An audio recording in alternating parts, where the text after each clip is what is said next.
Each other to give the presentation. So let me just very quickly present them. I think it's Han Hu from Shanghai Yatong University, Joseph Liu from Monash University, and Chi Hong Huyen from Huawei Singapore. So the floor is yours. Thank you. Hello. Today our presentation, the topic is RingCT 2.0.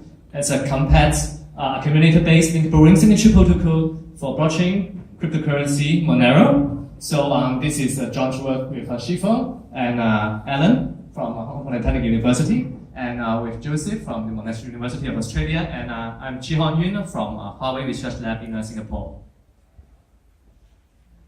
So in this presentation, I will first talk about a brief introduction to Monero, and then we have a short disclaimer before going to a contribution part, and then I will pass it to Joseph to introduce about the cryptographic background, and the RingCT 1.0 protocol, which is the actual protocol used in Monero now, and then Adam will talk about the RingCT 2.0, which is a result, and then we will end it with concluding remarks. So currently there are over 100 cryptocurrencies in the market. As you can see that Bitcoin is the most popular one, and then closely followed by Ethereum, which is a smart contract platform. And then our work is on Monero, which is ranked around number 9 here as of last week. So its market value is around $2 billion US. So a very brief introduction about Bitcoin. So it is the first blockchain-based cryptocurrency. And for the data structure of a blockchain, we can see that for each block, there is data here, which includes a number of different transactions, such as Alice spent $1 to Bob, and Carol spent $1 to David, etc. And then in each block, there is a pointer to the hash value of the previous block. And this is why it's called blockchain, because it's a chain of many different blocks. And each block, it has a puzzle. And then this puzzle, for each miner of Bitcoin network, they try to find an answer to this puzzle. And then if one finds it for the first time and he publish it, and then he will earn the mining fee and the transaction fee. And then this block is posted on the blockchain network. And as a Bitcoin network is a very public network, as a public ledger, so every transaction there is transparent to everyone. So it means that we can always see that it is spent from Alice, or it is spent from Bob, and then we can also see the transaction amounts here. And in addition, Bitcoin uses an unspent transaction model. It means that when Alice wants to spend $1, she always has to make a reference to where she gets this $1 from. And therefore, it has another linkability property. And that's why we can say that there is some privacy issue for Bitcoin. And some may argue that one may generate a new pair of public key as his new address, and then use some money laundering technique to make his money. But there are so many research to find out that this is not really anonymous. So there is a tag to de-anonymize the Bitcoin transactions. And therefore, Monero was proposed as a privacy-preserving cryptocurrency. So it aims to protect the user privacy by hiding the transaction amount, hiding the player identity, and also hiding the payee identity. So there are a few technical challenges in Monero, including how do we allow the miners to verify that the player is not spending more than the amount of money he has. And also we have to prevent double spending while protecting the player's identity. And also how we can hide the payee's identity while the payee's address and his property is made in public. So this is a very brief introduction of Monero. And now I will give a short disclaimer. Because when we make our paper publicly available a few months ago, there is some news in the media saying that our paper is developed by the Monero development team, or we have contact with them and present to them. So actually, we want to clarify that this is not correct. And we are not a part of the Monero development team, and we have not presented them. And we are just independent cryptographic researchers that is interest in doing research on cryptographic protocol in practice. So in this paper, our contributions is that we give a rigorous security definition, security models for the Monero span protocols.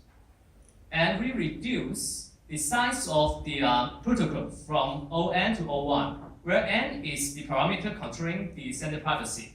It is actually the number of maxim as discussed in the previous talk. So actually, after our paper was made publicly available, there's news saying that the Monero's price raised from $50 to $100 within a few hours. And the publish of our paper is one of the two main reasons for that rise. So this is here when we publish papers. So the market value raised by about $700 million US. And we think that this is maybe one of the most valuable paper we have ever written financially. And another disclaimer is that we did not hold any Monero at this point, unfortunately. So I will pass it to Joseph for the technical part of this talk. Thank you. Okay, so I'll give some cryptographic background about Monero, mainly on 1.0, RingCT 1.0. As our previous talk mentioned, Monero used ring signature. So what is ring signature? Ring signature is a kind of anonymous signature. That means the verifier only knows, okay, the signature is generated by a group of users, but no one can find out who is the actual signer. And if you know something about called group signature, it's very similar, but the difference is for group signature, there's a group manager, and the formation of a group is formed by this group manager. That means the group manager is responsible to issue the secret keys to all users. But for ring signature, the formation is spontaneous. That means if I want to form a group, I just need to know your public key, and you will not be aware about that. Because there's no group manager, that means there's no revocation. And group signature, ring signature, of course, is a very good tool for Monero to deploy because of its decentralized property. But if we use ring signature, just the normal ring signature in Monero, it doesn't work. The main reason is it is unlinkable. Linkability sometimes is necessary.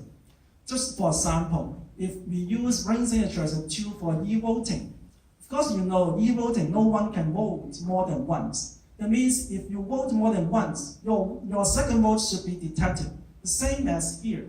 For normal ring signature, if a user signs more than once, no one knows that these two ring signatures are generated by the same signer or two different signers. That means if we just use ring signature, we cannot detect double spend. So that's why we need to use this notion called the linkable ring signature.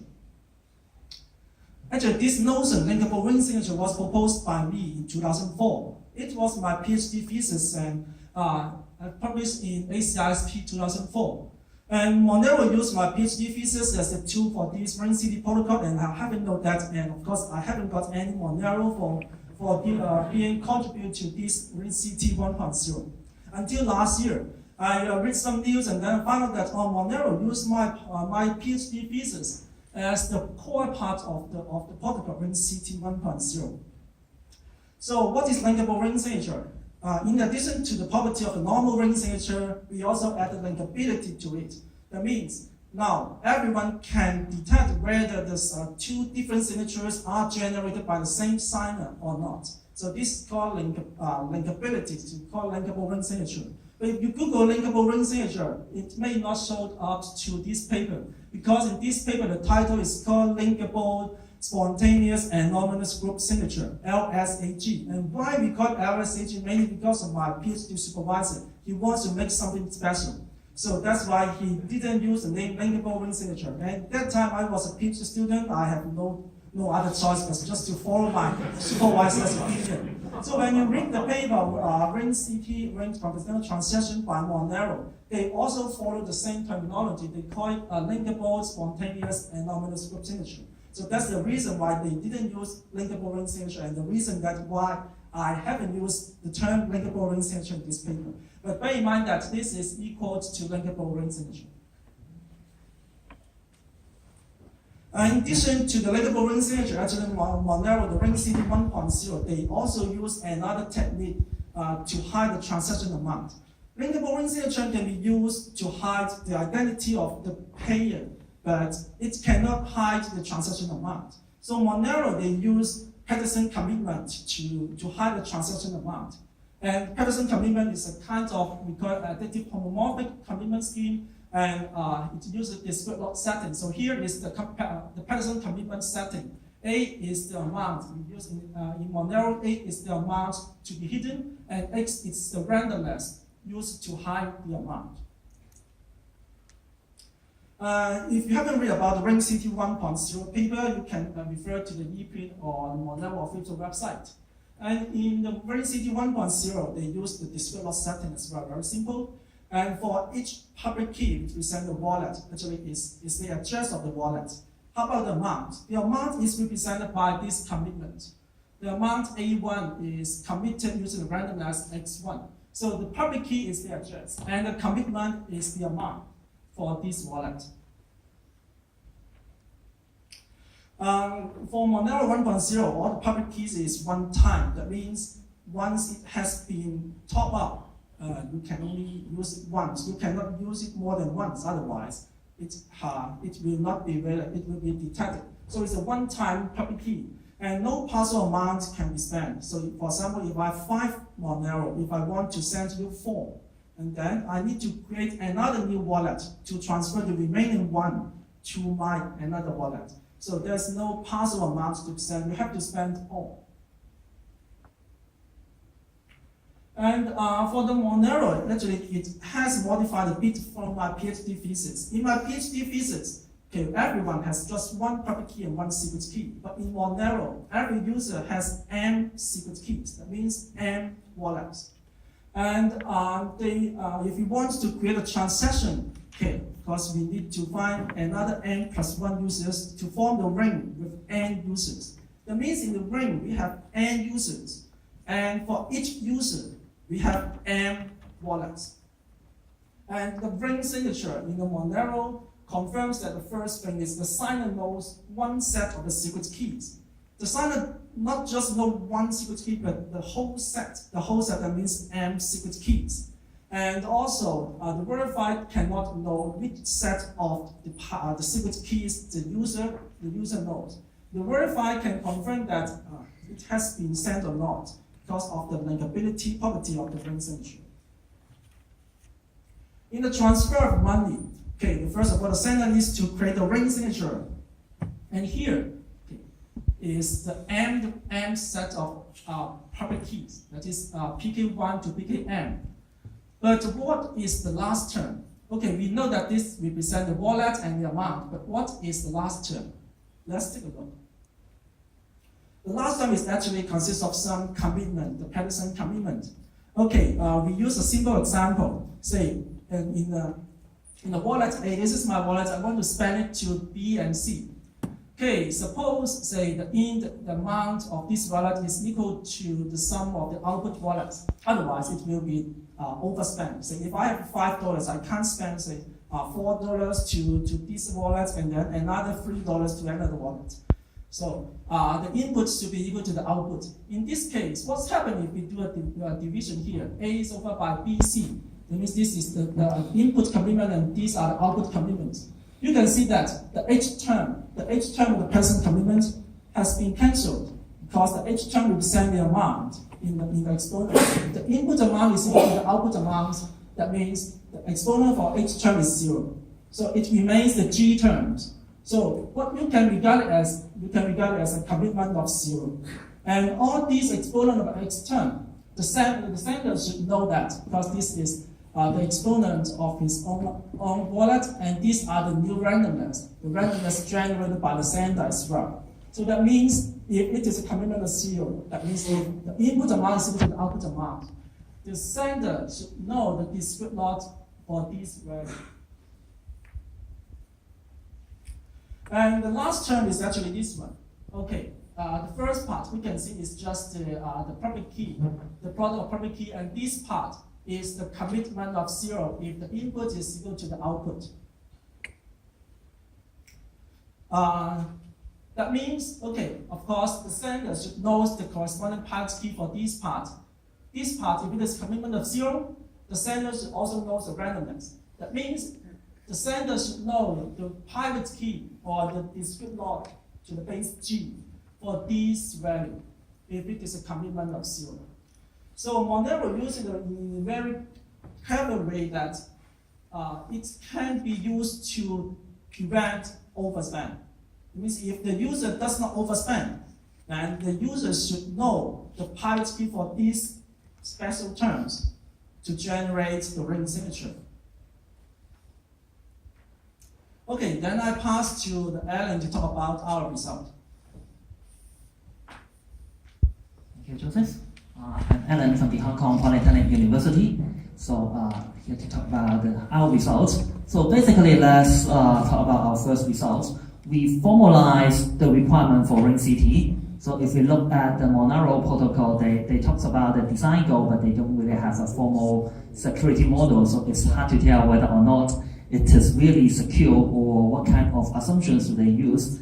So here we formalize the requirement and get 4 typical requirements. We borrow the terminologies from typical electronic cash. So of course we have correctness, which means if I have the money, I can spend, and the verifier, the miner would accept. And balance, which means that I should not be able to spend more than I have. I shouldn't be able to create coins out of nothing. No more should I be able to spend other people's coin. Anonymity, here we use quite simple definition. So in one transaction, we require that you cannot tell who the actual sender is, nor the receivers. And finally, non-standardability, which means that if I have the coin, maybe I can spend and I pretend that I am you so that I prevent you from further spending your coins. That means I'm not trying to spend more than I have, but I try to spend in a way that is similar to you so that when you spend, people will say, okay, this is a double spend coin. So it is also a requirement for any electronic cash or electronic currency. So let's take a look at the syntax of RingCT. So this is a slightly more formalized version. Hopefully I wouldn't lose the audience. So here we have a set of mix-ins. So there are, each user would have so-called M inputs. So I would like to spend M wallets together in one single transaction. So I need to choose N mix-ins. So now each mix-in would also contain M wallets. So in total, for this set, there are M times N public keys together with their values. And of course, we use AS to denote the set that is the one that I would like to spend. So this one, this S, indicates that this set is for the actual spender. And of course, the spender would know the secret key corresponds to this public key, and also how to open this commitment in this term. And the output will be T wallets or T output addresses. So I spend this money, this amount, to these T output addresses, so that the distribution is like the sum of this thing would equals to the sum of this thing. And this is more technical, so the commitment will be created by the sender. So the sender would create some randomness to create this output commitment. But their role is kind of not so important in today's talk. Anyway, let's take a look at RingCT 1.0 using the syntax. So for simplicity, I use the term yi n+1 and xs n+1 to denote the last term in each of these public keys. So remember, Joseph talked about we need to create a final term, which means that if the commitment is 0, then the sender would know the secret key corresponds to this term, and this is the actual secret key. And for clarity, we also denote the public key using y and x. This is secret key. So what do we want in this RingCT 1.0? So if we arrange this public key or the so-called input addresses into a matrix, then each column corresponds to one set of M addresses, M wallets as the inputs. So only one column is the true input. So we use S to denote the true input. So this column is the true input. All the others will be mix-ins. And to prevent the sender from double spending, then this is the key image that I just talked about. This is a key image. And the so-called linkable ring signature, the Monero linkable ring signature, MLSAG, can be abstracted as a signature proof of knowledge to prove that I know one column, the secret key of the whole column. So here you have M times N secret key, so this proof is of size M times N. So this is very expensive, and this is possibly the reason in reality people wouldn't choose too large a ring mix-in size, because the transaction fees is based on this size. So this one is quite expensive. So in Monero, people wouldn't use a very large mix-in size. So in order to simplify or make this proof more efficient, we come up with an idea. Specifically, we know that in the cryptographic community, there is a tool called accumulators, which allows people to combine a set of values into one source value, and there exists single knowledge proof of knowledge that I know one value that is inside this accumulator without revealing which value I'm using. So this allows us to do very efficient set membership proof. So how about we just use accumulator to make this proof more efficient? So the goal is to prove that I know one column. So how about for each row, I generate the accumulation of each row. So the first row becomes accumulator V1, second row becomes accumulator V2, so all the way Vk, Vm plus 1. And then I prove that for each accumulator, I know one value inside this accumulator, and I know the secret key corresponds to the value that I know, and also this one as the key image of that key.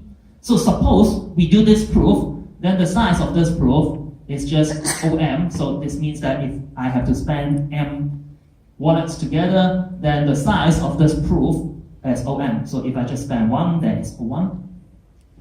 Unfortunately, we realize that this construction, this idea is not secure. The reason is that this is just a simple example to show why it is the case. Previously, what we want is to prove that I know the secret key for the whole column in this matrix. But now, because I'm just proving that I know one value inside each accumulator, that I know the secret key, so the sender can choose something like, okay, for the first row, I choose the first proper key. In the second row, I choose the second proper key. In the third row, I choose the first proper key. That I know the secret key. So I don't need to use the secret key of this thing to generate this proof. In practice, why would I want to do this? The reason is that maybe the key of the amount of this wallet has more money, so that here I still use the amount here of this column, but then I didn't use this key, so that the next time I can still use this wallet in a single term. In that case, I create money out of nothing. So this simply using accumulator for this kind of efficiency gain will not work. So what we propose to do is like this.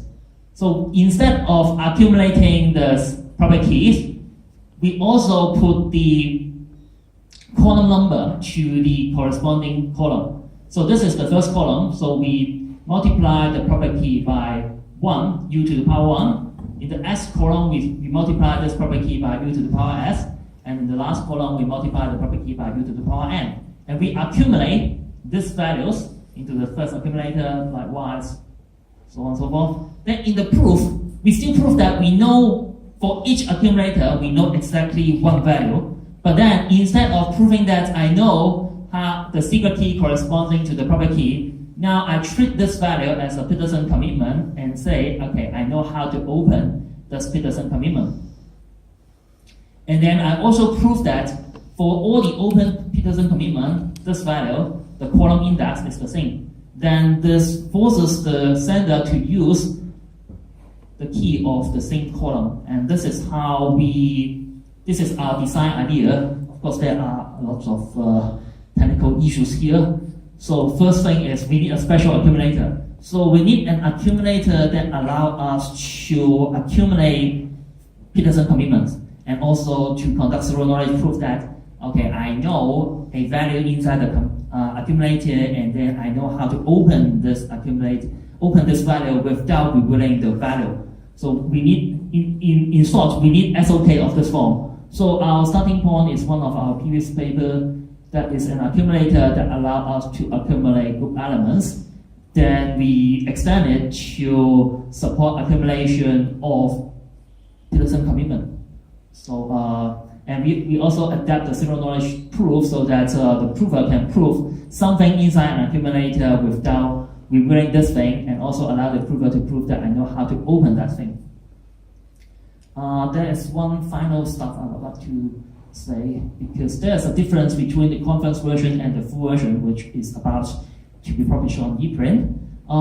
In the conference version, we follow the Monero tradition and use the key image, which is the hash of the public key to the power of the secret key. But in the security proof, we found that actually we don't need that. We can just choose another public generator, and because the zero-knowledge proof for this thing is much more complex compared with this thing. And so this one is the conference version, which will be more efficient compared with the, this one is the full version, which will be more efficient compared with the conference version. So the conclusion is that we present RingCT 2.0, the transaction size is reduced from ON down to O1, and there are some open problems. Because we need a special accumulator, and the accumulator that we develop does not support very efficient zero-knowledge proof. So for small ring size, the original Monero scheme, RingCT 1.0, will still be more efficient. So while the complexity is O1, the constant is rather large. So unless the ring size is like over 100, then the original Monero will still be more efficient. And the second point is that the current accumulator that we use require a trusted setup assumption, which is not so nice in terms of cryptocurrency. So if there's some other better accumulators, then the scheme will be much better. So that's all for our presentation. Thank you.